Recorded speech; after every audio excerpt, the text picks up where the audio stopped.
बिस्मिल्लाहिर्रहमानिर्रहीम। अस्सलाम वालेकुम वरहमतुल्लाहि वबरकातुहू। अपने प्यारे कलमकार साथियों और बुज़ुर्ग पेंशनर्स की खिदमत में नवाज़ मोहल का सलाम पहुँचे। नाज़रीन ग्रामी, फैमिली पेंशन के मतलब एक बड़ा अहम क्वेश्चन आया है और वो मुफ़ाद आमा का क्वेश्चन है। उसके सवाल जवाब मैं आपके साथ शेयर कर देता हूँ। उम्मीद है ये आपके इल्म में इजाफ़े का बायस बनेगा। वीडियो अगर आपको अच्छी लगे तो इसको लाइक ज़रूर कर दें, शेयर ज़रूर करें ताकि कोई और इससे फ़ायदा उठा सके। और अपनी राय का इज़हार या कोई किसी किस्म का क्वेश्चन हो तो वो आप कमेंट सेक्शन में कर सकते हैं। जी, सवाल ये आया है कि मेरे वालिद पोस्ट ऑफिस से रिटायर होने के बाद फौत हुए, जिनकी फैमिली पेंशन मेरी वालदा को ट्रांसफ़र हुई। उनकी वफ़ात के बाद मेरी बड़ी बेवा बहन को फैमिली पेंशन मिल रही है। यानी वालिद साहब पोस्ट ऑफिस में मुलाजिम थे, रिटायर हुए, फौत हो गए, पेंशन वालदा को मिलने लग गई, वो भी फौत हो गई। उसके बाद जो उनकी बड़ी बेटी थी, बेवा बेटी थी, उनको पेंशन अब मिल रही है। तो ये क्वेश्चन ये है कि मुझे खामन ने घरेलू मसाइल की वजह से तलाक दे दी है, मेरे 2 छोटे बेटे हैं, तो क्या मुझे भी अपने वालिद की पेंशन में से हिस्सा मिल सकता है? ये है इनका क्वेश्चन। या ये फैमिली पेंशन मेरी बड़ी बहन को ताहयात पेंशन मिलती रहेगी और मेरा इसमें कोई हक नहीं। क्या ये मेरा कसूर है कि मैं दूसरे नंबर पर पैदा हुई, हालांकि मैं भी उसी वालिद की बेटी हूँ जिसकी मेरी बड़ी बहन औलाद है? प्लीज़ इस बारे में मेरी रहनुमाई फरमाएं। तो ये क्वेश्चन आपके सामने आ गया कि ये एक बेटी हैं दूसरे नंबर पर, जबकि इनकी मौजूदगी में अब इनकी जो बड़ी बेवा बहन है उनको फैमिली पेंशन इनके वालिद की मिल रही है। तो अब इनका क्वेश्चन ये है कि आया उनकी जो वालिद की फैमिली पेंशन इनकी बड़ी बेवा बहन ले रही है, तो आया उसमें से इनको कोई शेयर मिल सकता है, नहीं मिल सकता? चूँकि ये दूसरे नंबर पर है, तो वो बड़ी बेटी होने के नाते पेंशन वसूल कर रही हैं। तो ये इनका क्वेश्चन है कि क्या इन्हें भी उस फैमिली पेंशन में से हिस्सा मिल सकता है, नहीं मिल सकता? क्योंकि ये भी मुतल्का हो गई हैं, तलाक याफ्ता हैं और 2 इनके छोटे बेटे हैं। तो मैंने फिर इसका जो है ना थोड़ी-सी रिसर्च की, नेट पर ये मुतल्का चीज़ें ढूँढने की कोशिश की। तो मुझे एक जो है वो रिट पिटीशन मिली और बाद में उसका फाइनेंस डिवीज़न ने उसकी इत्तबा में जो है ना वो एक नोटिफिकेशन जारी किया। तो आइए वो सारी डिटेल मैं आपके साथ शेयर करता हूँ और बैन ही यही केस है रिट पिटीशन में। तो देखते हैं उस रिट पिटीशन में क्या लिखा है और क्या फिर उस पर फैसला हुआ है।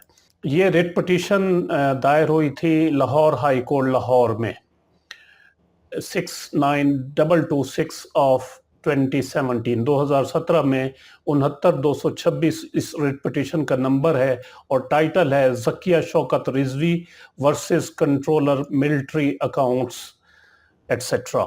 ये फिर फैसला हुआ इस रिट पर 21 जून 2018 को।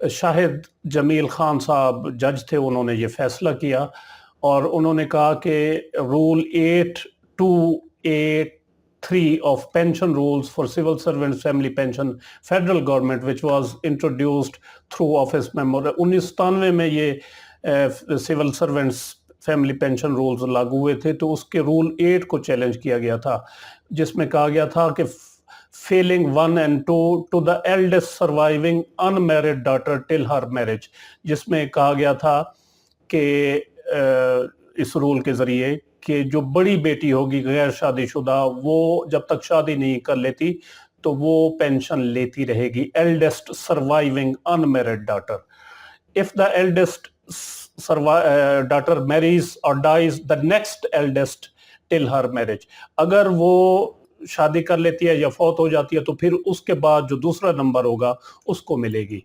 जबकि ये क्वेश्चन ये था, ये इनकी मौजूदगी में बेवा भी मौजूद है बड़ी बहन, और उसकी मौजूदगी में ये दूसरी बेटी पेंशन डिमांड कर रही है।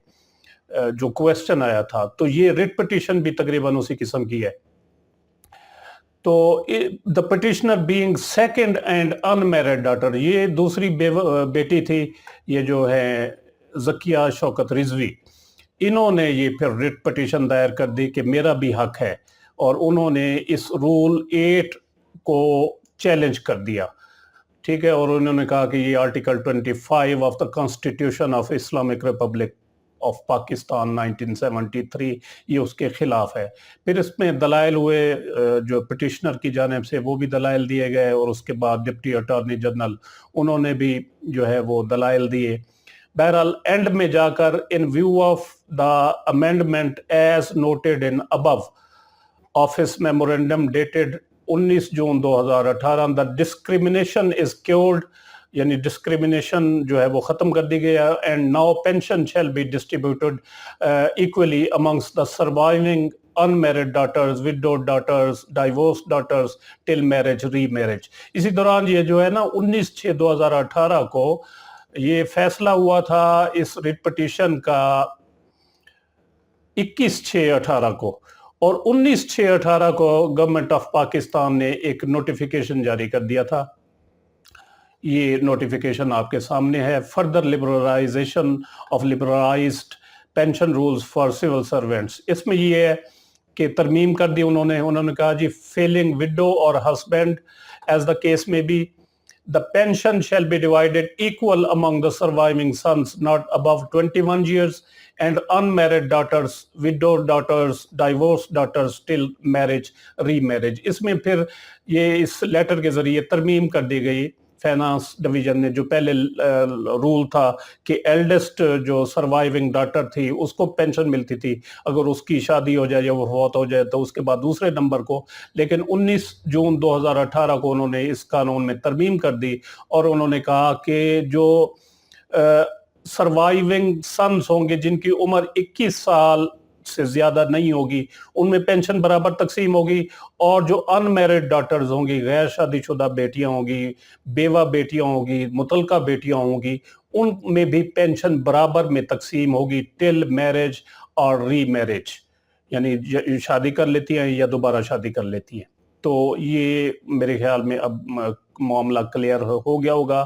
وہ جو سوال آیا تھا اس کی صورت میں جو دوسری بیٹی ہے وہ بھی اب پینشن کی حقدار ہے، اور اس لیٹر کے رو کے ذریعے اور یہ جو ریٹ پٹیشن ہے اس کے ذریعے وہ کلیم کر سکتی ہیں کہ ان کو بھی پینشن ملنی چاہیے، چونکہ وفاقی محکمہ ہے پوسٹ آفس، اور یہ بھی وفاق کا معاملہ تھا، ملٹری اکاؤنٹس۔